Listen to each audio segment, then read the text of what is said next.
Now I'd like to welcome Dr. Andreas Schiling from OVD Kinegram to Interpol World Television. Andreas, good to see you. What brought OVD Kinegram to Interpol World? Yes, there are actually two reasons to come to Interpol World. First, it's the Congress, which was very interesting, especially the part about the identity management, which was the last day of the Congress.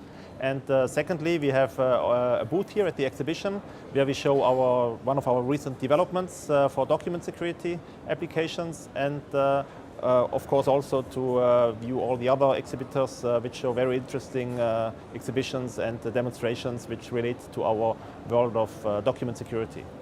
Now, what is it in document security that you specialize in? What we specialize, these are, for Kinegram has, let's say, two fields of application. One is for banknote protection, so security foils which secure banknotes like the new Euro series. They make the notes difficult to counterfeit. And the second area where the Kinegram is applied, that is for document security. That means for protecting passports, ID cards, visas against manipulation, counterfeiting, exchanging personalized information, protecting the photograph. These are typical applications where our foils or laminates come into play.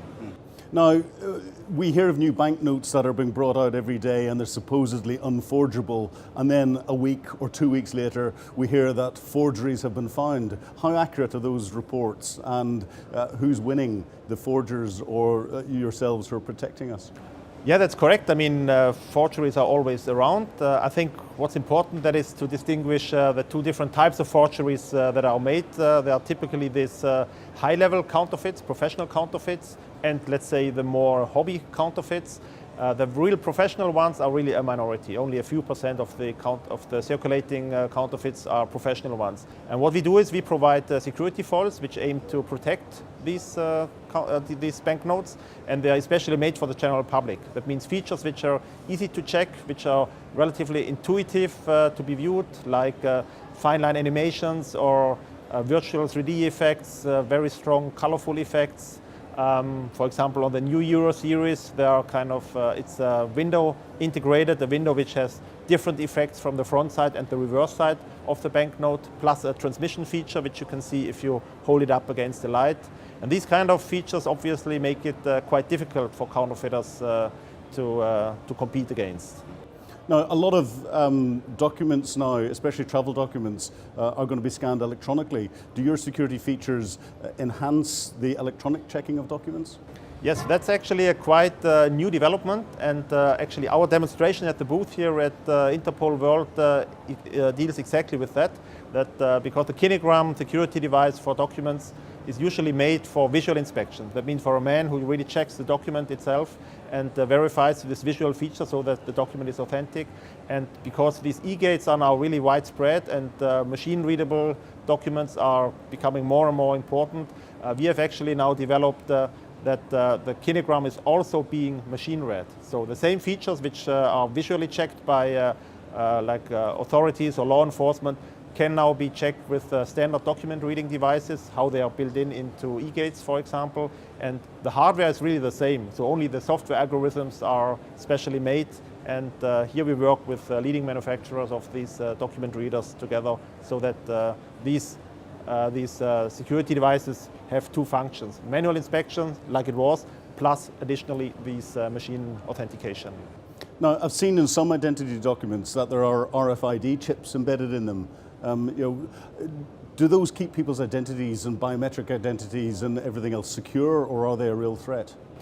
I mean, here for the RFID, that's right, these electronic passports are very widespread. A lot of countries are issuing now electronic passports, and if one talks about security for passports or electronic passports, one has to distinguish, let's say, two different scenarios. One is this information which is stored on the chip secure against misuse? And the second thing is it really the true information that is supposed to be there, like issued by the authorities? For the first one, let's say, against misuse, if you have the machine-readable zone information and a standard reading device, you can read out this information. That means the information of the MRZ plus the photograph. For, let's say, the fingerprints, which are stored also sometimes on the chip, you need some kind of extended access control. Concerning the second point, that means that the information on the chip is really the true information. There is actually a big initiative from the ICAO, So that means they have developed this public key directory, which serves this management and distribution of the public keys. And if one uses that, that creates a quite secure environment. Unfortunately, not all the countries are actually using this public key directory, which is a bit unfortunate, because if you don't use this secure environment, then it can actually happen that lost or stolen documents are used and the chip is exchanged, and then you can kind of create your own counterfeit with, let's say, counterfeited or fraudulent data on the chip. Now, identity management was one of the big topics of Congress this year. What are the takeaways that you're leaving the conference with? I mean, the takeaway was that these discussions, these high-level expert discussions in the Congress were really very down to earth, to really kind of concrete problems which are arising in identity management. So, for example, what I found interesting were two discussions about this conflict between security and privacy.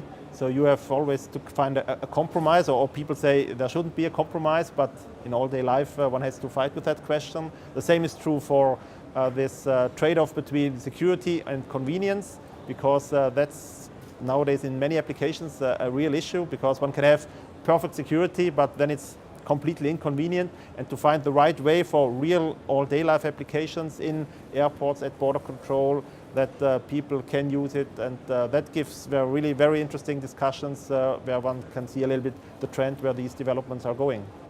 Now, the one thing that is very apparent by all of the different exhibitions is that technology is growing very fast. And I think it's come out that criminality in exploiting technology is growing very fast. It must be keeping your research and development department very busy. You know, where do you see the threats coming in the next 5 years, and how are we going to stop them? Yeah, that's true. I mean, that was actually but always the case. So that is always a game that the counterfeiters or the threats are increasing, and then the companies have to develop something against that, and that's still the case. And right now we see as important topics actually this machine readability. There we are working on quite effectively, because we think this will still be growing demand, and still more things to develop. And another thing is that just physical attack of the documents is still a topic. It's always was a topic. So that means, for example, if you have a data page, a polycarbonate data page, or a card where you have the photograph, and this photograph is being attacked by a physical attack, and to prevent this kind of attacking, that's always, or that always was and still is an issue, how to prevent that. For example, by introducing additional security features which prevent the attackers from attacking from behind, or these kind of things are still important, yes. Andreas, it's been a real pleasure talking to you and having you on Interpol World Television. Thank you. Thank you.